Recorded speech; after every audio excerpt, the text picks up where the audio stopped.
हाँ बच्चों,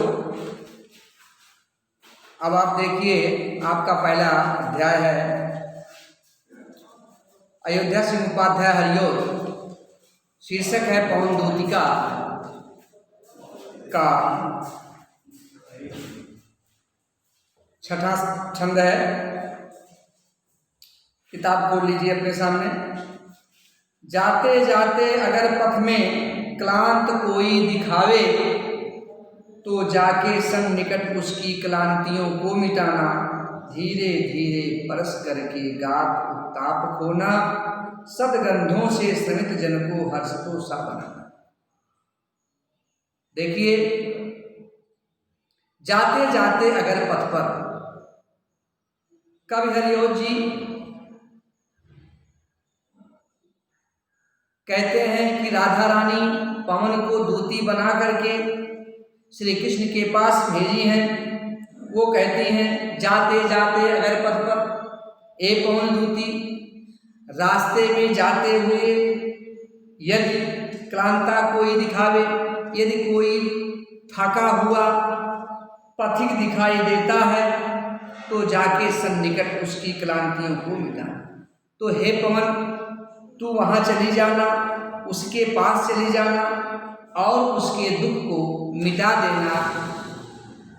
धीरे धीरे परस करके ताप खोना, धीरे धीरे अपनी शीतलता का स्पर्श उसके शरीर में करके उसके ताप को, उसकी गर्मी को, उसके थकान को शांत कर देना और सदगंधों से जन को हर्षोत्साह बनाना और अपने सुगंधित सुवास से उस थके हुए प्राणी को प्रसन्नचित कर देना, प्रफुल्लित कर देना। आगे, लज्जाशीला पथिक महिला जो कहीं दृष्टि आए, हो नहीं देना विकिन बसना तो ना तू सुंदरी को। जो थोड़ी भी श्रमित वह हो, गोद ले शांति खोना, होठों की और कमल मुख की मलानताएं मिटाना। आगे फिर पवन दूती से राधिका कहती है, लज्जाशीला पथिक महिला, लज्जावान, लज्जा से युक्त यदि कोई राहगीर महिला कहीं पर दिखाई देती है, कहीं पर दिखाई देती है, तो होने देना विकित बसना तो ना तू सुंदरी को।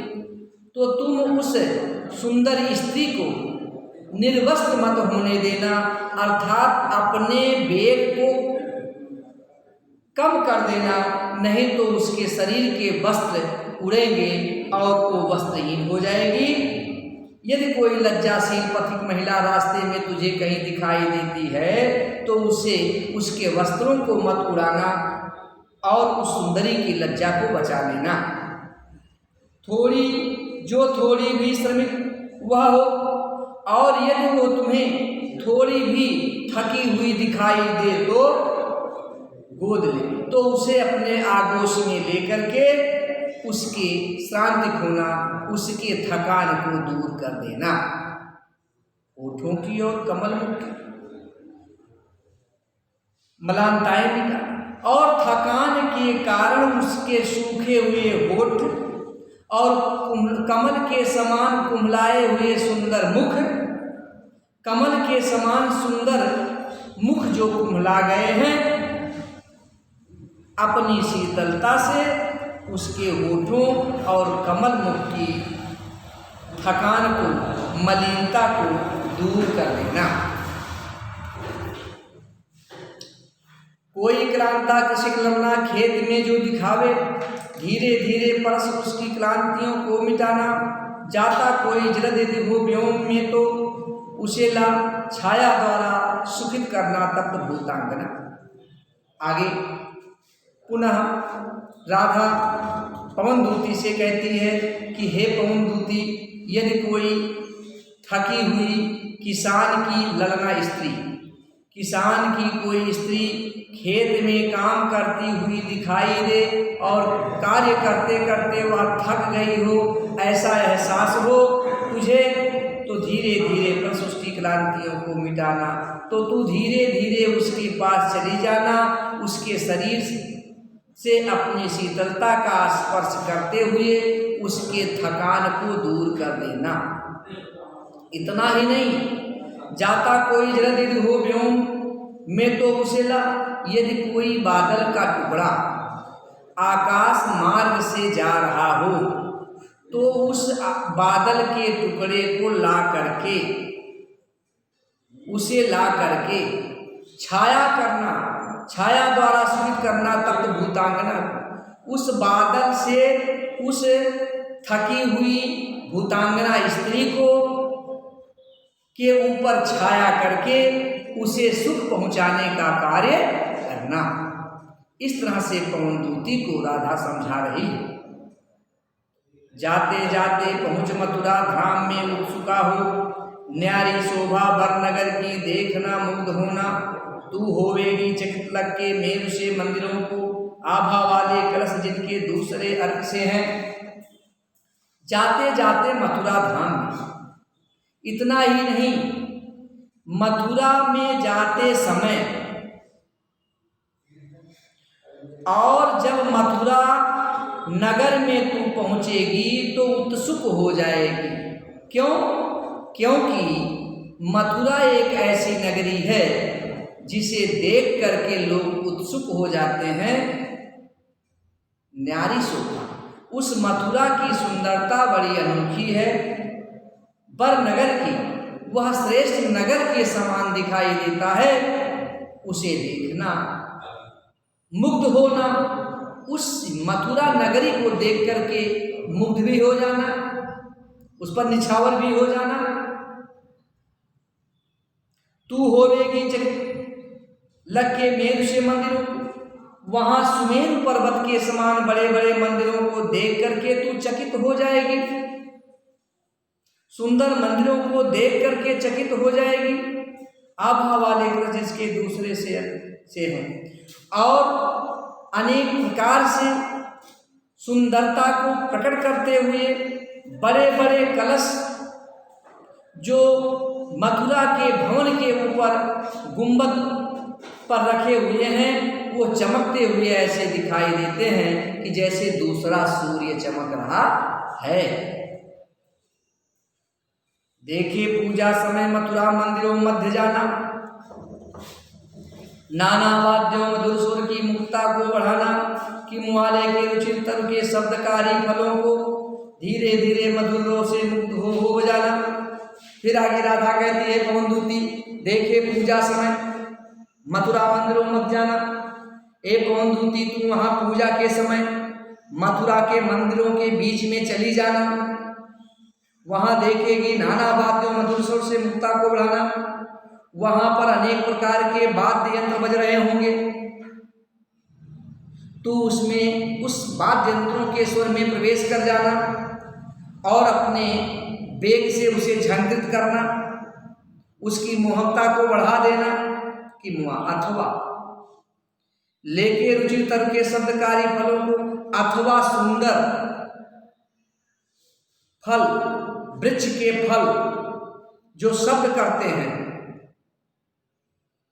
कुछ वृक्ष ऐसे हैं जिनके फल पक जाते हैं तो घुनघुना की तरह बजते हैं।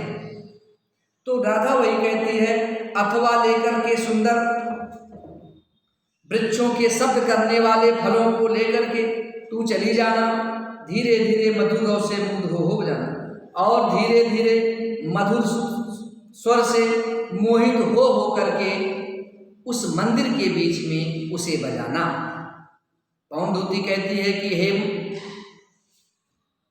राधा कहती है कि हे पवनदूती, तू मथुरा के मंदिरों के बीच में पूजा के समय चली जाना, अनेक प्रकार के बज रहे वाद्य यंत्रों के स्वर में मिल करके उसकी मोहकता को बढ़ा देना, अथवा सुंदर फलों वृक्षों के शब्द करने वाले सुंदर फलों को लेकर के धीरे धीरे मधुर स्वर से उसे बजाना और इस तरह से बजाना कि उस फल के शब्द को सुन करके लोग मुग्ध हो जाएं। तू देखेगी जलद तन को जा वहीं तदगता हो, होए लोने नयन उनके ज्योत उत्कीर्णकारी, मुद्रा होगी वरवदन की मूर्ति सी सौम्यता की, सीधे साधे वचन उनके सिक्त होंगे सुधा से। आगे पवन दूती कहती है, पवन दूती से राधा कहती है, तू देखेगी जगत तन से को, जा वहीं तदगता हो, जा वहीं तदगता हो। जब वहां जाएगी तो शीघ्रता पूर्वक वहां क्या देखेगी कि नए बादल, जलद तन, बादल के समान सुंदर शरीर वाले। बादल श्वेत भी होते हैं, काले भी होते हैं, भूरे भी होते हैं। तो श्री कृष्ण सांवले रंग के थे, बादल ग्रे कलर के भी होते हैं। तो राधा कहती है कौन दूती, तू वहां देखेगी मेरे श्री कृष्ण बादल के समान उनके शरीर हैं। जब वहां तू जाएगी तो उन्हें देखेगी कि उनके बादल के समान सुंदर शरीर है। होंगे लोने नयन उनके, उनके नेत्र अलसाए हुए होंगे, उनके नेत्र लोने होंगे, अलसाए हुए नेत्र होंगे। ज्योति उत्कीर्णकारी, और उनके नेत्रों की ज्योति श्रेष्ठ ज्योति के समान होगी। मुद्रा होगी वरवदन की, और उनके मुख की मुद्राएं, उनके मुख, उनका मुख एक श्रेष्ठ मुख की भांति दिखाई देगा।